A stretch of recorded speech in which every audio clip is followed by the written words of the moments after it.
Hello everyone, welcome back to a new video. This time I want to pour a bowl and I'm using here the water ripple mold from MoldsandShapes, and I have here the intensive chameleon flakes from Let's Resin.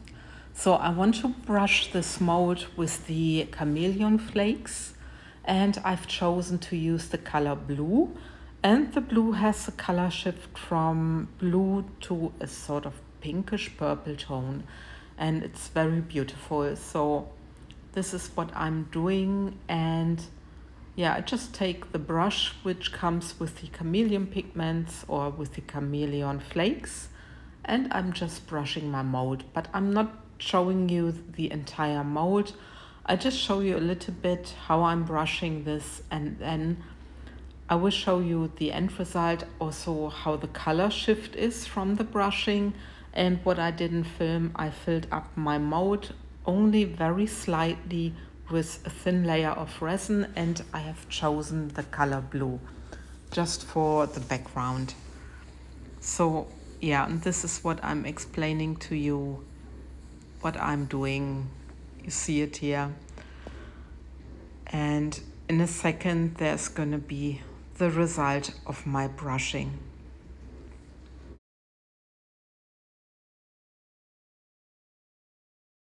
And there you see the color shift, and it's very beautiful. Really love this. And you see it goes from the blue to the pinkish purple, and it's very beautiful. So, and now there's the next step, because I already demolded my part. You see it there, and there is the dark blue background. I'm using here the Fast Cure Resin from Let's Resin.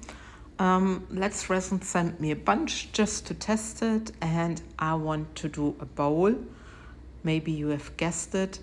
And the way of shaping the bowl is inspired by Art of Gesture Cat.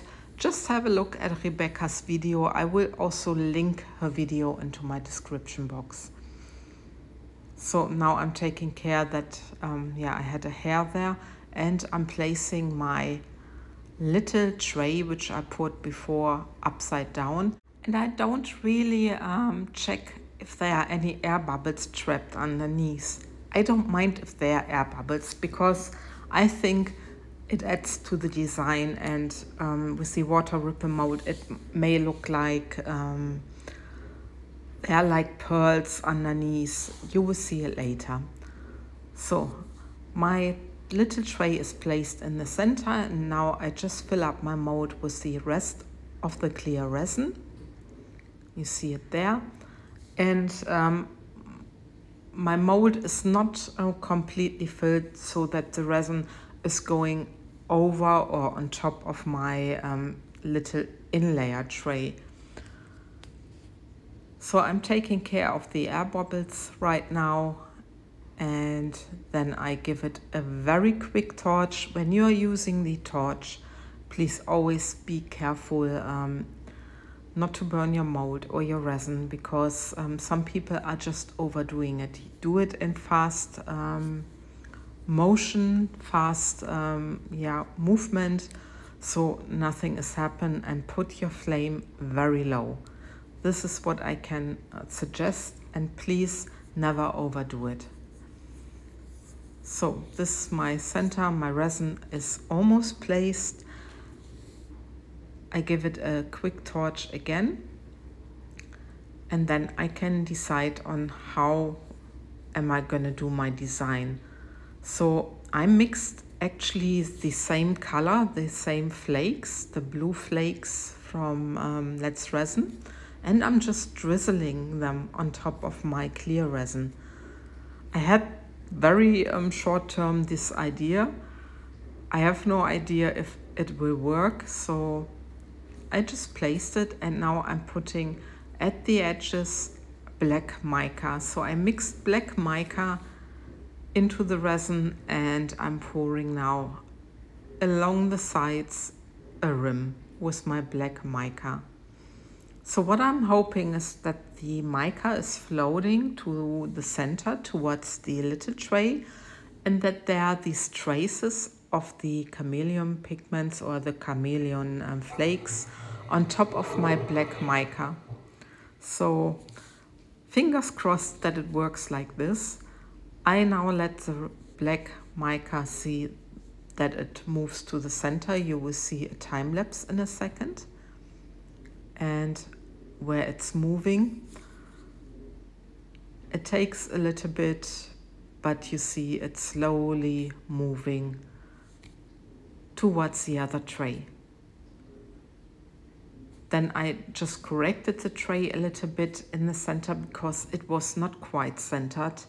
And you see that at some point my black resin stopped moving. So I thought, what am I gonna do now? I still needed to do another layer. So that's my next step after the whole thing were cured. I did another layer. So I put clear resin in the center of my mold or my pour. It's just the clear resin. It's again the Fast Cure Resin from Let's Resin, because I could pour this at the same day after 4 hours or something. And now I have a mica. It's called Vio Blue. It has a blue but also purple sheen to it. And I'm pouring this on top. So you see that the clear resin gets pushed to the outside. And I thought where this little ring of clear resin is, I tried to achieve the crackle effect. So I have in this very awesome blue tone this crackle effect as a ring, and it's, you know, in between the water ripple effect and the black sort of crackle web effect. And maybe some blue will peek through the black. I don't know. I thought it was a good idea. And then I'm taking here in a bit my alcohol spray, and I had this little tube from my bottle on very high so that a big stream came out. You will see it in a second. I needed to correct it so it was proper spraying. But I was shocked when I was spraying it, and I thought, oh my God. But nothing happened, so this is good. You will see it very soon. But this Vio Blue is a very beautiful color. It really catches your eye. That's what I'm thinking. And yeah, you also see that the resin is really moving. And hopefully, yeah, I guess now you can see there is this stream, and then I changed it and I could spray proper. Yeah, these things are happening, but there you go. I let it cure for another 4 to 5 hours, and then I could demold. Everything I did at the same day, which is great. And sorry that my mold is dirty, but I have this mold already for almost 3 years. So, and look at this. I think it looks awesome. So you have these different colors, and you have the color shift, and the blue is really very beautiful. You have the sprinkles of the chameleon flakes above the black, and I really love this. So the next step is gonna be that I do a bowl, and I'm adding a video where I showed already how I'm gonna do the bowl. But first I will just show you all the little effects, and I'm really happy with these. I think it's such a bright, and the color combination is quite extraordinary for my taste and for what I'm doing. You see here also with the black that the blue is peeking through at some points. And yeah, for me it's a little bit outside my normal pouring, what I'm normally doing. So I'm really happy about it. And now I'm just showing you with another pour, which I've done earlier this year, how I'm gonna shape my bowl. I just take hot water, put my resin piece in there, let it get soft again. This was a cured resin piece.